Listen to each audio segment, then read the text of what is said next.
Hi, my name is Craig Thompson Wood. I'm the board game teacher. Thanks for coming to my games room. Today I'm taking a look at Counting Treasures by the Learning Journey International.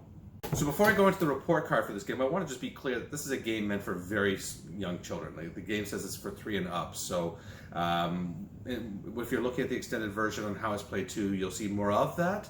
But just as I'm saying, keep in mind, very young children intended for this game. So looking at the number of players for Counting Treasures, I'll give it a B+. It's intended for 4 players, which I think is, for this age group, you probably want to keep it to a very small number anyway, so that you can help and monitor and discuss and just sort of be there for them. They're good with their counting. They can perhaps play independently, but I think 4 players is about as high as you'd want to go in any kind of independent game with a bunch of 3-year-olds. For learning, I'm going to give the game a B. It's a game counting treasures. I mean, it's literally that. You're counting and you're counting and counting. Every time you're looking for different treasures, you're counting the different things. If you watch the extended video, I'll show you quickly how the game is played. But it's a very simple game, but it's really sort of reinforcing those counting skills, the critical thinking, a bit of manual dexterity, a bit of fine motor skills involved as you're picking up small pieces and moving them onto the card.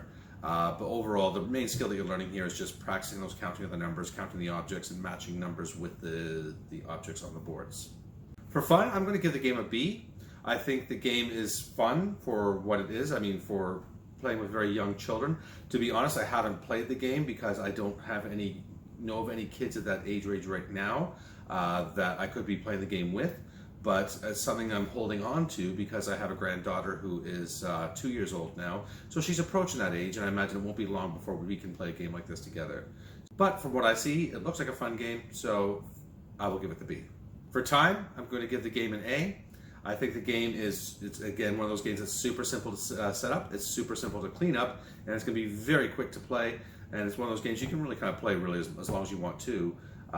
You're supposed to play until you fill the card, but there's nothing to say you couldn't even go until the first person to get 3 on their card, or however many you want to go. So it's really adjustable to time. You can play for a short time, long time, repeat play. It's very adjustable that way. So for that reason, the A. For cost, I'm going to give the game a B. I found it on some educational websites and things. It's running, about $20. So, I mean, for a game like this, it's got some nice sturdy components. A big sort of, it's got a plastic little dispenser here that poops out the numbers that you're going to use in the game, and it's got these nice sturdy cardboard tiles, which are, made to resist the abuse of the 3-year-olds who will be playing it. So, for what you're getting, I think you're getting good value for your monies. All right, let me pick the table and show you how it's played.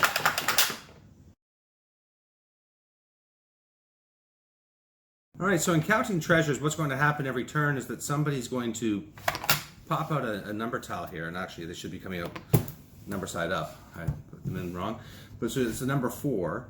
So they're looking, and they have to see on their picture, they're counting the different things. So they're looking at the clamshells, they're looking at the crowns, they're looking at the coins, and the goblets, and the gems, and the pearl necklaces. So I see like 1, 2, 3 pearl necklaces. I see 1, 2, 3, 4, 5, 6 things there. I see 1, 2, 3, 4, 5 gems. Actually, there's even more things down there.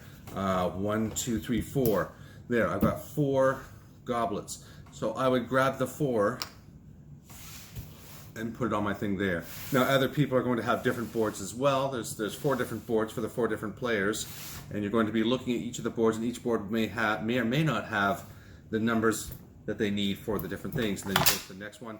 So sometimes it's going to be numerical, sometimes it's going to be words. So it also helps a little bit with their reading as well too, where they can read the words of the numbers. And so 1, do I have 1 of something here? Clamshell, yeah, there's 1 clamshell, so boom. So again, like I said, you can play until you fill the card, which is the official rules of the game, or you could be playing until a certain number of objectives have been met, like the first 1 to 3, or however many. But so that is how you play Counting Treasures. Well, that's going to wrap it up for today's episode. If you have any questions about counting treasures, or if you have any other ideas for some games, and maybe even games for very young children that you might like to recommend for the channel, please do leave me a message in the comment section below. If you have any other ideas for topics you might like me to talk about, as always, please leave me a message in the comment section below. But until next time, I'm Craig Thompson with the Board Game Teacher saying thanks for coming to the classroom. Are you coming back to school with me?